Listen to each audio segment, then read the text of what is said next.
Good morning friends, स्वागत है आपका हिंदू के एडिटोरियल डिस्कशन में। आज दिनांक 7 अगस्त 2023 है। आज हम 3 टॉपिक डिस्कस करेंगे। पहला टॉपिक हमारा मणिपुर के ऊपर है, यहाँ की पीस प्रोसेस को कैसे बढ़ावा देना चाहिए उसके ऊपर है, जो आपके जीएस पेपर 2 और 3 दोनों के लिए बहुत ही इंपॉर्टेंट है।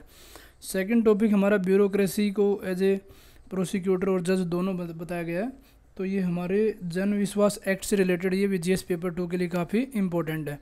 थर्ड, शुगर केन सरप्लस, मतलब शुगर केन सरप्लस के क्या क्या इम्प्लीकेशन है, ये भी आपके जीएस पेपर 3 और जीएस पेपर 2 दोनों के लिए काफ़ी इंपॉर्टेंट है। चलिए पहला आर्टिकल स्टार्ट करते हैं। ये आर्टिकल मणिपुर के ऊपर है कि अगर जितना हम चुप रहेंगे, साइलेंस रहेंगे, उससे क्या होगा कि वहाँ का हॉरर बहुत ज़्यादा बढ़ेगा। थोड़े दिन पहले आपने खुद देखा होगा कि कितने इमेज, ग्राफिक्स और वीडियो आ रहे हैं कि कुकी जो वीमेन है उसको कैसे बिना कपड़ों के परेड करवाया गया और बाद में मॉब के द्वारा उसको कितना मतलब ह्यूमिलिएट किया गया। इससे पूरे दुनिया में एक टाइप के लोगों के दिमाग को झंझोल दिया है। और इससे नॉट ओनली हमें बहुत ज़्यादा शर्म आनी चाहिए, बट अपने आप में ये है कि लोगों के अंदर में इतना गुस्सा है कि इस टाइप की चीज़ें, इतने टेरिबल इंसिडेंट इंडिया में आज के दिन हो रहे हैं। और दूसरी साइड क्या हो रहा है कि जो लीडरशिप है वो हमें बता रही है कि इंडिया कितने बड़े बड़े काम कर रहे हैं। जैसे वर्ल्ड पावर एस्पिरेशन बनने के हमारे सपने हैं कि इंडिया सुपर पावर बनेगा।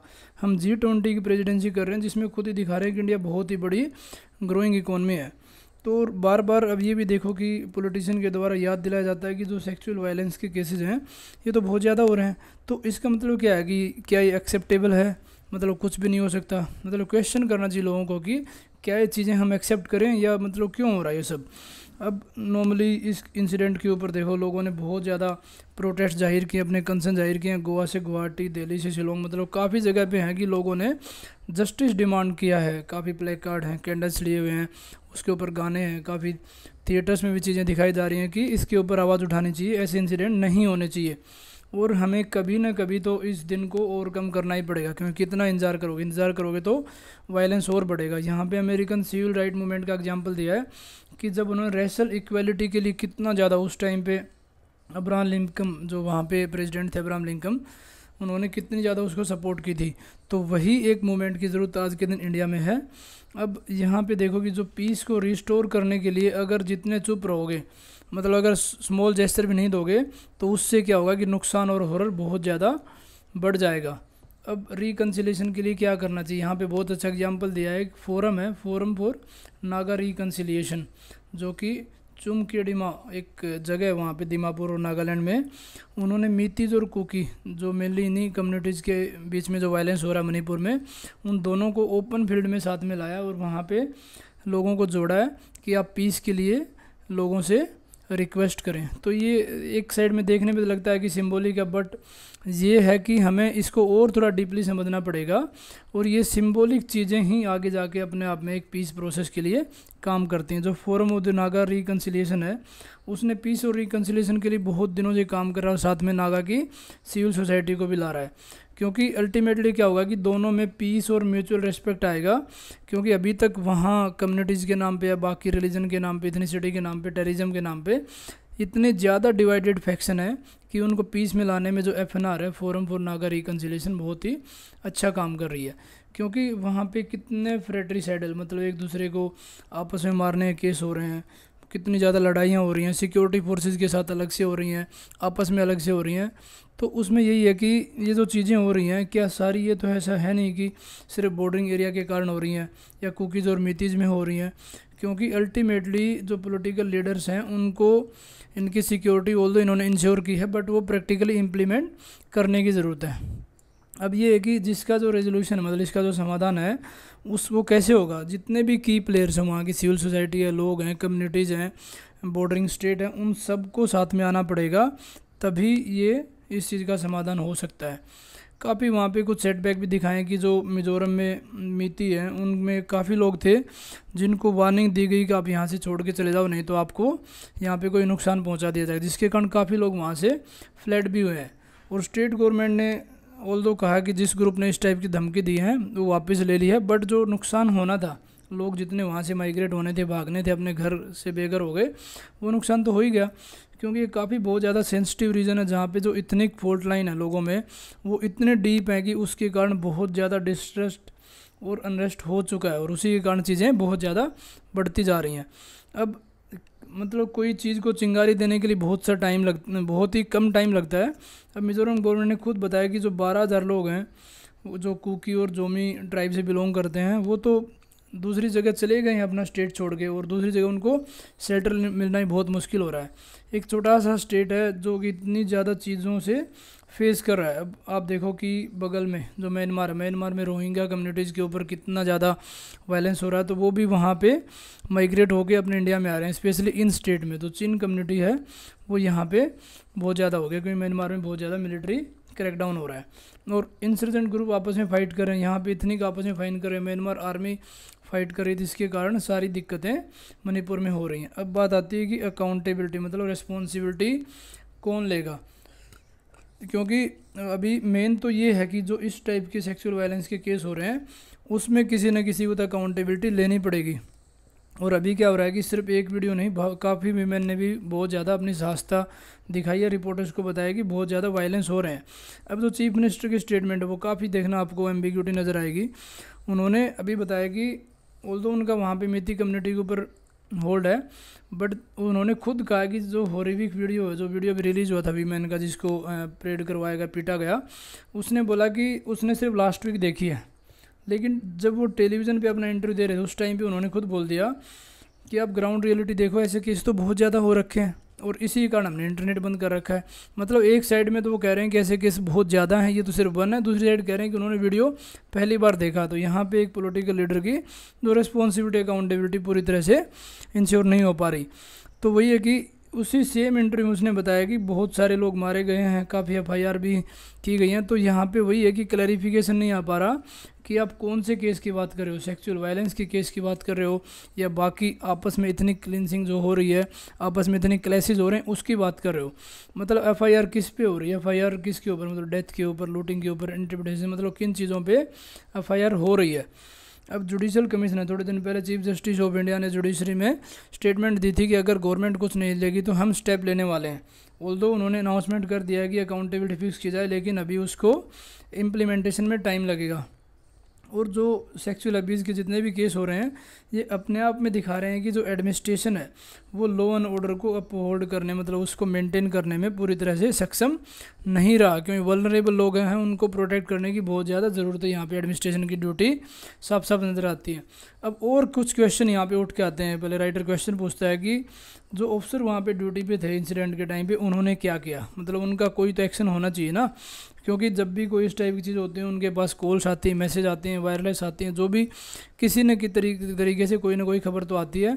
फिर आपस में पुलिस ऑफिसर की मीटिंग होती है तो मिनट के बाद कोई आउटकम होंगे, जो मिनट्स बोलते हैं इनको, तो कहीं ना कहीं तो कुछ तो होना चाहिए, तो वो रिकॉर्ड नहीं आ रही सामने। दूसरा कह रहे हैं कि जो इंसिडेंट जहाँ पे हुआ वो एक बहुत ही नोंग पोक करके एक पुलिस स्टेशन है जिसको सरकार ने बेस्ट पुलिस स्टेशन का अवार्ड दिया 2020 में। बेस्ट पुलिस स्टेशन मतलब उसका रेस्पॉन्स अच्छा होगा, वहाँ पे टेक्निकल इक्विपमेंट अच्छे होंगे, पुलिस ऑफिसर अच्छे होंगे, बाकी पर्सनल अच्छे होंगे, तभी तो उसका अवार्ड दिया होगा ना। लेकिन ये इंसिडेंट उसके जस्ट 1 किलोमीटर हुआ, तो मतलब इसमें डाउट आता है कि उसको कैसे बेस्ट पुलिस स्टेशन का अवार्ड दिया गया है। दूसरा ये कहना चाह रहा है कि जब भी इन्फॉर्मेशन पुलिस के पास पहुँची, सिविल सर्विस के पास पहुँची, लीडरशिप के पास पहुँची, तो कैसे पहुंची और उसके ऊपर क्या एक्शन लिया गया। और जितने भी एफआईआर हो रही हैं इंसिडेंट के ऊपर, जैसे 17 तारीख को, तो जो फर्स्ट अरेस्ट बताया था कि चीफ मिनिस्टर ने बोला कि सबसे पहला अरेस्ट किया जाए, और ये प्रेस कॉन्फ्रेंस में ही बोला था। और ये लेकिन 2 महीने बाद क्यों हुआ, क्योंकि वीडियो तो पुराना है, तो मतलब एक्शन पहले होना चाहिए था। सेकंड इशू आता है कि जो एक वीमेन के लिए स्पेशल कमीशन है, national commission for the women, एक स्टैट्यूटरी कमीशन है, उसके चेयरपर्सन ने बोला कि हम स्टेट के साथ बात करेंगे और जो भी डिटेल कंप्लेंट है उसके ऊपर एक्शन लिया जाएगा। उन्होंने स्टेट गवर्नमेंट को रिक्वेस्ट भी किया, बट अभी तक कोई नहीं। बट मेन क्वेश्चन ये है कि उसको खुद ही जाना चाहिए था स्टेट में और वहाँ जाके जो लोकल स्टेट कमीशन उससे क्वेश्चन पूछना चाहिए, और ये अपॉर्चुनिटी उन्होंने मिस कर दी। अब इसके जो इम्प्लीकेशन है नॉट ओनली हमारे डोमेस्टिक हैं, बट आप देखो कि हमारी फॉरेन पॉलिसी, जो हमारी लोकेस्ट पॉलिसी, उसको हमने एक्टिस्ट पॉलिसी में कन्वर्ट किया कि नॉर्थ ईस्टर्न स्टेट का डेवलपमेंट हम जो ईस्टर्न कंट्रीज़ हैं बाहर वाले, उनके साथ में trade link, economic, cultural, political, geo strategy के सारे इस्टेब्लिश करेंगे ताकि हमारा नॉर्थ ईस्टर्न पार्ट का डेवलपमेंट हो थ्रू द एक्टिस्ट पॉलिसी। तो इसके इम्प्लीकेशन हमारे इंटरनेशनल भी हैं। तो ये क्योंकि जो स्टेट का जो फ्यूचर आप देखो कि नॉर्मली क्या होता है कि जब मणिपुर के लोगों की एस्पिरेशन है कि एक्ट ईस्ट पोली की तरह इनका यहाँ पे इंफ्रास्ट्रक्चर डेवलपमेंट होगा, उसके ऊपर तो कोई बात ही नहीं हो पा रही, क्योंकि नॉर्थ ईस्ट को बाकी साउथ ईस्ट एशियन कंट्रीज़ के साथ कनेक्ट करने के लिए मणिपुर अपने आप में एक ऐसा बॉर्डरिंग स्टेट है कि जहाँ पे पीस होनी बहुत ज़रूरी है, लेकिन वहाँ पे तो पूरी सप्लाई लाइन ही डिसरप्ट हो रखी है और स्टेट में इतने ज़्यादा कॉन्फ्लिक्ट हो रहे हैं। अब देखो कि ऑल्दो ये जो एक ट्रायंगल है यहाँ पे, जिसको ड्रग ट्रायंगल भी बोलते हैं, गोल्डन ट्रायंगल, वहाँ पे मणिपुर, थाईलैंड और लेओस, कितनी ज़्यादा वहाँ से ड्रग्स की सप्लाई होती है, बॉर्डर से इंसर्जेंट के केसेस होते रहते हैं, नेबरिंग स्टेट में इस टाइप की चीज़ें हो रही हैं। तो उस चीज़ में यही है कि मतलब जो हल्का फुल्का भी जेस्चर दे रहे हैं पीस को रिस्टोर करने के लिए, ये अपने आप में काउंट करता है और इसके ऊपर बहुत ज़्यादा फोकस करने की ज़रूरत है ताकि यहाँ पे पीस रिस्टोर हो और लोगों की लाइफ अच्छी हो और इस टाइप के जो सेक्सुअल वायलेंस के केस हैं वो नहीं होने चाहिए कंट्री में। चलते हैं नेक्स्ट आर्टिकल पे। नेक्स्ट आर्टिकल जन विश्वास एक्ट के ऊपर है। पहले इस एक्ट के बेसिक फीचर डिस्कस करते हैं। इस एक्ट ने काफ़ी जो एक्ट है उनको अपने एम्बिट में ले लिया, जैसे इंडियन फॉरेस्ट एक्ट है, एयर पोल्यूशन एक्ट है, IT एक्ट है, एनवायरनमेंट प्रोटेक्शन एक्ट है, कॉपीराइट हो गया, पेटेंट, फूड सेफ्टी, सारे एक्ट को इनके जो प्रोविज़न है उसकी काफ़ी ज़्यादा पावर यहाँ पे जन विश्वास एक्ट में दी गई है। और इसमें कंट्रोवर्सी कहाँ कहाँ हो रही है, मेन इसके जो प्रोविजन थे कि सबसे पहले इसने काफ़ी जगह पे इम्प्रिजनमेंट, जो कि जेल की सज़ा थी, उसको कन्वर्ट कर दिया कि कंपाउंडेबल ऑफेंस हो जिसको बाहर ही सुलझाया जाए, और पेनल्टी की बात कर दी। दूसरा क्या है, एजुडिकेटरी अथॉरिटी की बात की कि जो इन केसेस को एजुडिकेट करेगा वो सारे ब्यूरोक्रेट्स हैं और मिनिस्ट्रीज़ के हाथ में है कि वही अपॉइंट करेगी उनको, ये होगा। तीसरा जो कंपाउंडिंग ऑफ द ऑफेंस, मतलब सारे झगड़े बाहर ही निपटाए जाएंगे, कोर्ट में ना आ जाए। और सरकार ने भी कहा कि हर 3 साल में पीरियडिक इसको रिव्यू भी करेंगे, जो भी पेनाल्टीज यहाँ पे इम्पोज की जाएंगी, जैसे 10 लाख है, 5 लाख है, उसको रिव्यू करने की बात है। अब इसके फ़ायदे क्या हैं कि सबसे पहले तो ये है कि हमारे जुडिशरी में देखो कितनी ज़्यादा पेंडेंसी है, 82% केसेज तो हमारे हाई कोर्ट और लोअर कोर्ट में ही पेंडिंग है। तो जुडिशरी ऊपर कह रहा है कि राइटर बर्डन कम हो जाएगा। दूसरा क्या, ट्रस्ट बेस्ड गवर्नेंस हो जाएगी, क्योंकि हर चीज़ पे अगर अरेस्ट किया जाएगा तो लोगों का ट्रस्ट नहीं होगा सिस्टम में और उनको एक इम्प्रिजनमेंट का डर रहेगा। लेकिन यहाँ पे कंसर्न्स बहुत ज़्यादा हैं। आज के आर्टिकल हमें सिर्फ कंसर्न्स के ऊपर ही फोकस करेंगे, क्या क्या कंसर्न है। सबसे पहले जो एजुडिकेटरी अथॉरिटी है, जो ब्यूरोक्रेट्स हैं, वो अपॉइंटमेंट किसके द्वारा किए जाते हैं, अपॉइंटमेंट किए जा रहे हैं एग्जीक्यूटिव के द्वारा। तो यहाँ पे सेपरेशन ऑफ पावर का वायलेशन दिख रहा है। दूसरा क्या हो रहा है, जो टेक्निकल कॉम्पिटेंसी, क्योंकि ब्यूरोक्रेट तो जर्नलिस्ट ऑफिसर, उनके पास टेक्निकल कॉम्पिटेंसी नहीं है, तो इस टाइप के इतने जो एक्ट मैंने बताया आपको 7-8, उनमें कैसे वो अपना फैसला लेंगे, वहाँ पे तो कोई एक्सपर्ट चाहिए था। तो वही पूरा हम डिस्कस करेंगे कि ब्यूरोक्रेसी को प्रोसिक्यूटर भी बना दिया और जज भी बना दिया। प्रोसिक्यूटर कौन होता है, जो कोई केस फाइल करता है और केस को लड़ता है, और उसके बाद में उसके ऊपर सज़ा सुनाने का काम किसका होता है, जज का। तो दोनों चीज़ यहाँ पे होगी, वो केस फाइल भी कर रहा है, फिर इंक्वायरी कर रहा है, और उसके बाद में उसको एजुडिकेशन, मतलब उसके ऊपर फाइनल डिसीजन या कंपनसेशन भी उनके द्वारा दिया जाता है। क्योंकि इसमें क्या हुआ कि जो रिसेंटली पार्लियामेंट ने इनेक्ट किया था, वो गवर्नमेंट तो कह रही है कि अपने आप में ये एक ईज ऑफ डूइंग बिजनेस, जो कि वर्ल्ड बैंक के द्वारा जारी किया जाता था, अभी डिसकंटिन्यू हो गई, उसको इम्प्रूव किया जाएगा। क्योंकि इसने नियर बाई 42 जो लॉ थे उनको डीक्रिमिनलाइज कर दिया और कंपाउंडेबल कर दिया कि अभी वो क्रिमिनल एक्ट नहीं है, वो सिर्फ सिविल और पेनल प्रोविजन उसके ऊपर लागू होंगे। अब इसमें ये है कि मीडिया की टेंशन इस पे आ रही है कि मेनली जो क्रिमिनल इम्प्रिजनमेंट थी उसको आपने चेंज करके पेनाल्टी में कन्वर्ट कर दिया, और जितनी भी पावर थी, आप देखो कि जो पेनाल्टी की पावर थी वो जुडिशरी से लेके आपने ब्यूरोक्रेसी पे दे दी। क्योंकि होता क्या, जब भी कोई इंक्वायरी होती है, केस कोर्ट में जाता है, कोर्ट उसके ऊपर डिसाइड करता है क्या पनिशमेंट होगी, क्या कंपनसेशन होगा, वो जुडिशरी से यहाँ पे ब्यूरोक्रेसी में आ गया। और जो जन विश्वास एक्ट है उसने, जैसे कि कुछ एग्जांपल जो मैंने बताया, वो ये कि environment protection act, air pollution act, इनको भी अमेंड किया। और यहाँ पे जो इम्प्रिजनमेंट थी उस टाइम पे एक पनिशमेंट थी, उसको चेंज करके पेनाल्टी कर दी 15 लाख तक की, ये इम्पोज की जाएगी, आपको जेल की सज़ा नहीं होगी। दूसरा क्या होगा, ब्यूरोक्रेट्स को डेजिग्नेट कर दिया, जैसे जॉइंट सेक्रेटरी है, इंडियन फॉरेस्ट एक्ट का एग्जांपल दिया है, और फॉरेस्ट ऑफिसर को, उनको सिर्फ इतनी पावर नहीं है कि आप सिर्फ इंक्वायरी करोगे और क्या डैमेज हुआ फॉरेस्ट में, बट उनको ये भी हो गया कि उनको कितना कंपनसेशन पे करना है, वो भी पावर यहाँ पे ब्यूरोक्रेट्स के पास, जॉइंट सेक्रेटरी के पास आ गई। और दूसरा ये है कि इवन जो कंप्लेंट आ रही है टैक्स टेररिज्म वाली, उसका भी रेगुलराइजेशन यहीं पे होगा। तो ये अपने आप में एक सरप्राइजिंग बात है कि ब्यूरोक्रेसी को इस टाइप की पावर दें जिसमें वो खुद ही प्रोसिक्यूटर है, मतलब इंक्वायरी करेगा और खुद ही जज बनेगा, क्योंकि वो पेनाल्टी इम्पोज कर रहा है और उसके बाद में कंपनसेशन भी ऑर्डर किया जा रहा है। और सबसे बड़ा क्वेश्चन ये है कि ब्यूरोक्रेसी को इतनी बड़ी पावर देगी न कि कोर्ट को, क्योंकि जो एजुडिकेशन की पावर है जिस भी डिस्प्यूट्स में है, पेनलाइज करना है, कंपनसेशन करना है, ये अपने आप में सेपरेशन ऑफ पावर जो कि हमारा कोर कंसेप्ट है कॉन्स्टिट्यूशन में, उसके अगेंस्ट में है। ये मोंटेस्क्यू के द्वारा दिया गया, जिसमें क्या था, लेजिस्लेटिव, एग्जीक्यूटिव, जुडिशरी, तीनों के अलग अलग फंक्शन है। लेजिस्लेटिव को लॉ बनाने की, एग्जीक्यूटिव को इम्प्लीमेंट, जुडिशरी को एजुडिकेट करने की पावर। अब सेपरेशन ऑफ पावर के ऊपर बात करते हैं कि हमारा कॉन्स्टिट्यूशन में मैंडेट तो नहीं है कि सेपरेशन ऑफ पावर होगा जुडिशरी और एग्जीक्यूटिव में, लेकिन आर्टिकल 50 में ये मेंशन है कि इसको ड्यू टाइम में अचीव किया जाएगा। क्योंकि आप ये देखो कि हमारा संविधान जब बना है उसके बाद भी इसको पूरी तरह से अभी तक इम्प्लीमेंट नहीं किया गया। आप देखोगे कि कैसे जुडिशरी एग्जीक्यूटिव का ओवरलैपिंग फंक्शनिंग आ रही है। अब कुछ एग्जाम्पल दिए गए हैं कि 1970 में पहली बार ऐसा हुआ था कि कुछ सेपरेशन ऑफ पावर, जिसमें क्रिमिनल मजिस्ट्री दोनों को अलग किया गया कि क्रिमिनल केसेस अलग होंगे और मजिस्ट्रेट की पावर अलग होंगी। यहाँ पे वेस्ट बंगाल के एक एक्ट का एग्जाम्पल है कि judicial and executive function act 1970, जिसने सेपरेट किया था जुडिशरी और एग्जीक्यूटिव के फंक्शन को। और सेम हमारे सीआरपीसी में क्या क्रिमिनल चीज़ें होती हैं और कोर्ट में जाने के बाद उस पर एजुडिकेशन होता है। क्योंकि आप देखो कि ड्यूरिंग ब्रिटिश टाइम में हमारे में क्या था कि जो ब्यूरोक्रेसी था उसको बहुत ज़्यादा मजिस्ट्रेट पावर दी गई थी, तो उसके कारण वही हुआ कि जो सेपरेशन ऑफ क्रिमिनल मजिस्ट्री है वो एग्जीक्यूटिव से सेपरेशन पूरी तरह नहीं हुई। लेकिन 1980 से एक अलग ही चीज़ हुई, वहाँ पे क्या ब्यूरोक्रेसी ने फिर से अपनी जुडिशल पावर को लेना शुरू कर दिया। ऑल्दो 1917 में ये दो एक्ट आ गए थे, सीआरपीसी वाला हो गया था और बंगाल एग्जीक्यूटिव फंक्शन, लेकिन फिर भी जुडिशरी ने ब्यूरोक्रेसी ने ट्राई किया कि हम जुडिशल पावर को कैसे वापस कैप्चर करें। अब इसमें एग्जांपल दिए जाते हैं कि काफ़ी मिनिस्ट्रीज ने अपने ट्रिब्यूनल इस्टेब्लिश कर दिए कि जिसमें क्या हो रहा है, जो जुडिशल फंक्शन है वो पहले जुडिशरी द्वारा एक्सरसाइज किए जाते हैं, लेकिन अब ब्यूरोक्रेसी के द्वारा एक्सरसाइज किए जाते हैं। और उसमें यह है कि काफ़ी जगह आप ट्रिब्यूनल में देखोगे कि टेक्निकल मेंबर्स के नाम पे ब्यूरोक्रेट्स को ही अपॉइंट किया जाता है, ये वाला कंसर्न। दूसरा क्या हो रहा है, यूनियन गवर्नमेंट ने काफ़ी ज़्यादा स्टैट्यूटरी रेगुलेशन बना दी, मतलब काफ़ी बॉडीज़ बनाई हैं।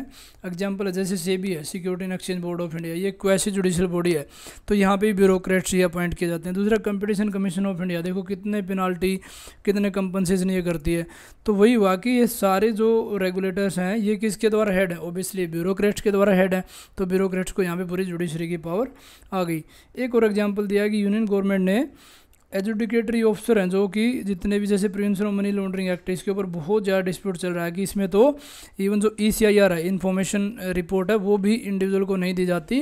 और यहाँ पे बहुत ज़्यादा power of seize, power of जो भी प्रॉपर्टी उसको कंट्रोल में लेने की सारी पावर इसके हेड के पास है। IT एक्ट का एग्जाम्पल देख लो आप, फूड सिक्योरिटी एक्ट का एग्जाम्पल, मतलब वही होगा कि जो एजुडिकेटरी ऑफिसर हैं वो हर जगह पे आप देखो कि वो ब्यूरोक्रेट्स ही हैं और उनको ये पावर दी गई है कि जैसे प्रॉपर्टी को अटैच करना है, कौन सी पेनल्टी इंपोज करनी है, क्या कंपनसेशन करना है, क्या बिजनेस को रोकना है। सेम चीज़ें यहीं पे होगी। जो जन विश्वास एक्ट है इसने सेम चीज़ें रिपीट कर दी, क्योंकि जो एजुडिकेटरी ऑफिसर हैं वो भी ब्यूरोक्रेसी के लोग हैं और वो पेनल्टी इम्पोज करते हैं। अब ये तीन चीज़ें जो हमने डिस्कस की मैंने ये है कि, और यही चीज़ें हैं कि नेशनल टैक्स ट्रिब्यूनल में, जैसे CCI का एग्जांपल दिया जाता है कि CCI में जिस टाइप का रेगुलेटर का रोल दिया है उसमें काफ़ी लोगों ने कोर्ट में अपने कंसर्न्स भी जाहिर किए हैं कि तो एग्जीक्यूटिव अपने आप में इनक्रोच कर रहा है जुडिशरी के पावर में, क्योंकि जुडिशरी का काम है एजुडिकेशन करना, कंपनसेशन देना और बाकी पनिशमेंट देना। तो यहीं पे बात आ रही है कि जो जुडिशल फंक्शन है वो क्या है, राइट। यही क्वेश्चन पूछ रहा है कि जुडिशल फंक्शन की डेफिनेशन में क्या आता है। यहाँ पे सुप्रीम कोर्ट ने बहुत दिनों पहले ही बता दिया कि जुडिशल फंक्शन वही होते हैं जो एक जुडिशल अथॉरिटी के द्वारा ही किए जाएंगे और जुडिशल अथॉरिटी एग्जीक्यूटिव के अंडर में नहीं आती। इसलिए तो इंडिपेंडेंस ऑफ जुडिशरी इंश्योर की जाती है कि जजेस का जैसे अपॉइंटमेंट देखो, उनका रिमूवल प्रोसीजर कितना टफ है, उनको सीओ मोटो पावर होगी, सुप्रीम कोर्ट को अपने रूल्स बनाने की पावर है, कंटेम्प्ट ऑफ कोर्ट की पावर है। तो ये सारी चीज़ें यही कि जुडिशल फंक्शन तो सिर्फ जज के द्वारा, जुडिशल अथॉरिटी के द्वारा फंक्शन किए जाएंगे, न कि एग्जीक्यूटिव के। बट यही है कि जो टैक्सेशन लॉ है वहाँ पे देखो कि जो पेनाल्टीज़ हैं वो सिविल हैं, कुछ क्रिमिनल नेचर में है, तो इसमें पता ही नहीं चल रहा है कि जुडिशल प्रेसिडेंट किसका होगा। मतलब अगर पेनाल्टी को इम्पोज करना है तो ये ऑब्वियस सी बात है जुडिशल फंक्शन है, न कि एग्जीक्यूटिव फंक्शन है। दूसरा कह रहा है कि जो इंक्वायरी कंडक्ट की, इंक्वायरी के बाद क्या होता है, इंक्वायरी के बाद एप्लीकेशन फाइल की जाती है जिसमें सारे फैक्ट को वहाँ पे पढ़ा जाता है और उसके बाद में जजमेंट होता है। तो एप्लीकेशन वाला पार्ट किसका आ गया? एप्लीकेशन वाला पार्ट फिर से जुडिशरी का आ गया। फिर जो पनिशमेंट देनी है, जो कंपनसेशन देना है, ऑब्वियसली ये कौन डिसाइड करेगा?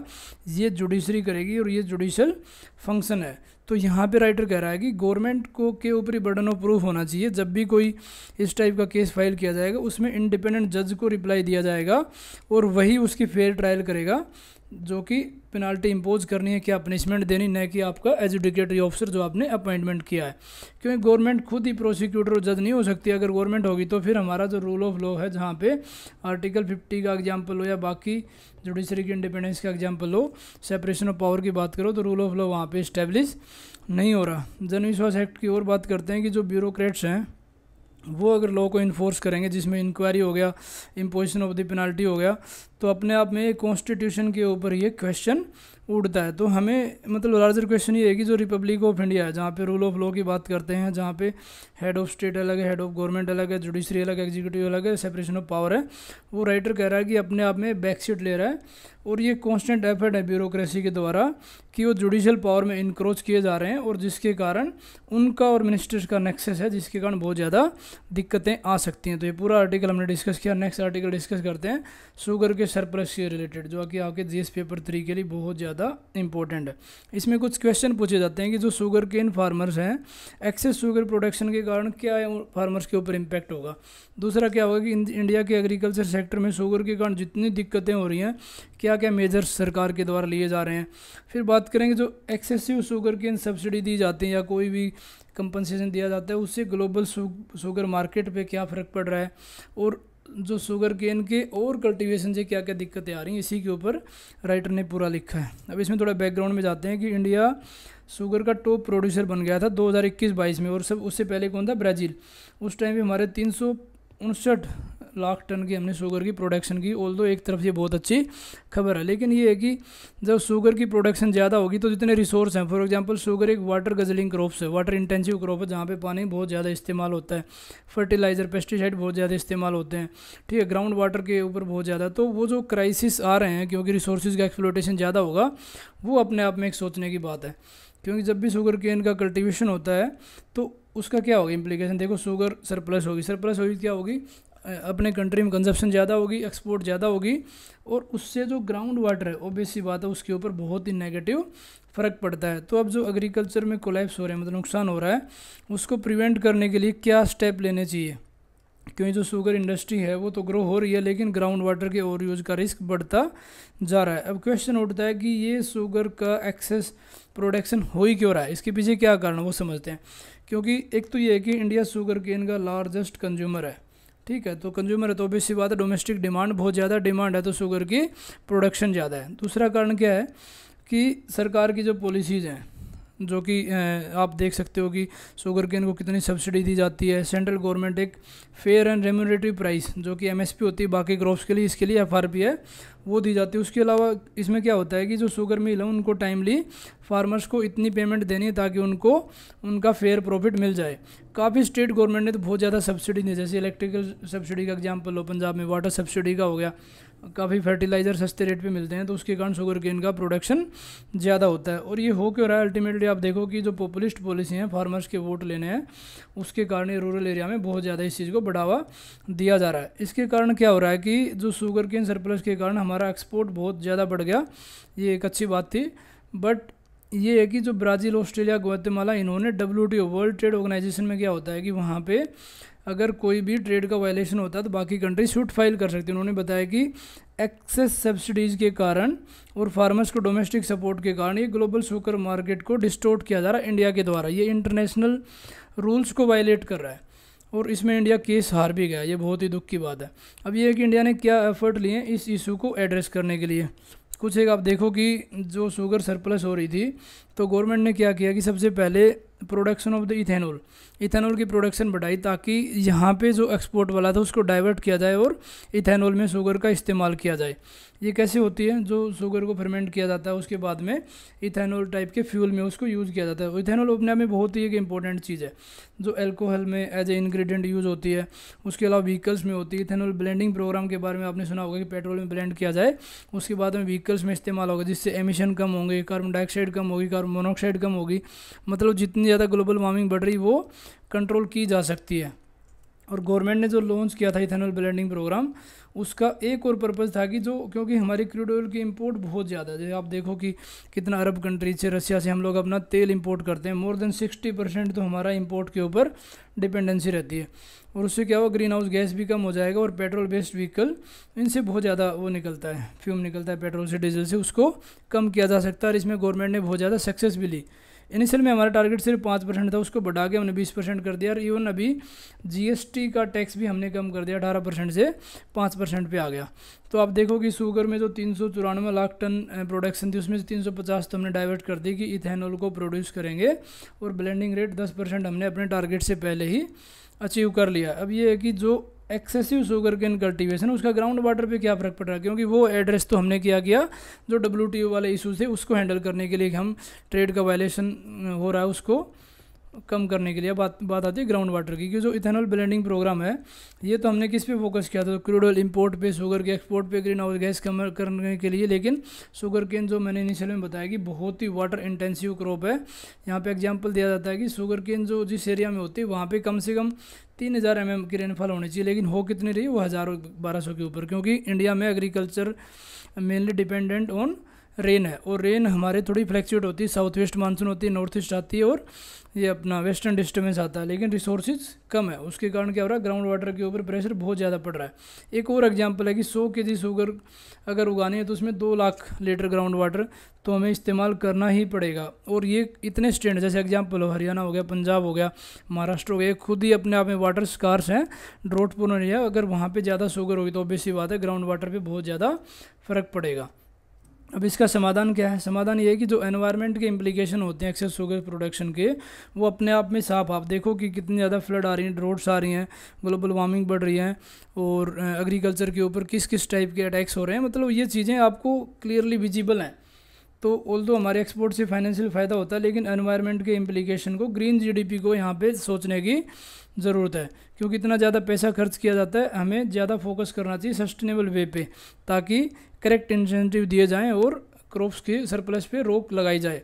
अब जो fair and comprehensive subsidy scheme है, वेरे नॉट ओनली शुगर पे, आप बाकी क्रॉप्स पे सब्सिडी दो ना, ताकि वहाँ पे क्या होगा, जो मोनोकल्चर है शुगर का वो टूट के मिक्स फार्मिंग होगा, इंटीग्रेटेड फार्मिंग होगा, बाकी क्रॉप्स को भी बढ़ावा दिया जाएगा। और जितने भी रिसोर्स इंटेंसिव क्रॉप्स हैं उनको कम किया जाए, ताकि जो नेचर पे, एनवायरनमेंट पे, रिसोर्सेज पे जो इम्पैक्ट पड़ रहा है वो थोड़ा सा स्ट्रेस कम किया जाए। ये तभी होगा जब एनवायरमेंटली रिस्पॉन्सिबल शुगर केयर का कल्टीवेशन हो। और उसमें एक बहुत अच्छी टेक्निक की यहाँ पे डिस्कस किया, ड्रिप इरीगेशन। ड्रिप इरीगेशन में क्या होता है कि पर्टिकुलर प्लांट के, जैसे ये प्लांट है, प्लांट के सिर्फ यहाँ पे जहाँ रिक्वायर है रूट्स पे ही पानी डाला जाता है, न कि पूरे में स्प्रिंकल किया जाता है। उससे क्या होता है कि ग्राउंड वाटर का यूज़ कम हो जाएगा। और इसमें डाटा भी दिया गया कि 70% तो कम हो जाता है यहीं पे। और काफ़ी स्टेट में इसको खुद मैंडेटरी किया गया, गवर्नमेंट सब्सिडी उन्हीं को देती है जो ड्रिप इरिगेशन का इस्तेमाल करता है। दूसरा क्या कर सकते हो, वाटर सेविंग और मैनेजमेंट सिस्टम हमें करने की ज़रूरत है, जिसमें क्या होगा कि rain water harvesting. Rain water harvesting क्या होता है कि जब बारिश होती है उस टाइम पे पानी को स्टोर किया जाए, वेस्ट वाटर ट्रीटमेंट किया जाए, वाटर शेड मैनेजमेंट कर सकते हो, कैनाल इरीगेशन, ठीक है, जिससे क्या होगा कि ग्राउंड वाटर जो रिजर्व है उसके ऊपर कम से कम फर्क पड़ेगा। और जो पानी बारिश से आ रहा है उसको आप स्टोर करके इस्तेमाल कर सकते हो। यहाँ पे एक चीज़ और कंसर्न है, जो सेंट्रल ग्राउंड वाटर बॉडी है, ऑल्दो ये रिसर्च करती है कि पानी कितना है कंट्री में, ground water, surface water, river water, लेकिन उसका भी डाटा पूरी तरह से अवेलेबल नहीं होता, पूरी मैपिंग नहीं हो रही, जिसके कारण क्या हो रहा है, रिसर्च एंड डेवलपमेंट की दिक्कत है। तो हमें रिसर्च एंड डेवलपमेंट के ऊपर ग्राउंड वाटर कितना है, कैसे यूज़ होना चाहिए, वो थोड़ा सा और सीरियसली करने की ज़रूरत है। क्योंकि एक तरफ तो इंडिया एग्रीकल्चर सेक्टर में बहुत ज़्यादा एक अच्छी प्रोग्रेस कर रहा है, बट इसको सस्टेनेबिलिटी फोकस करने की ज़रूरत है, तभी हम शुगर केन और जो वाटर गजलिंग क्रॉप्स हैं उनके ऊपर कंट्रोल कर सकते हैं। तो ये हमने पूरा आर्टिकल डिस्कस किया। ये था आज का discussion. Thank you for watching.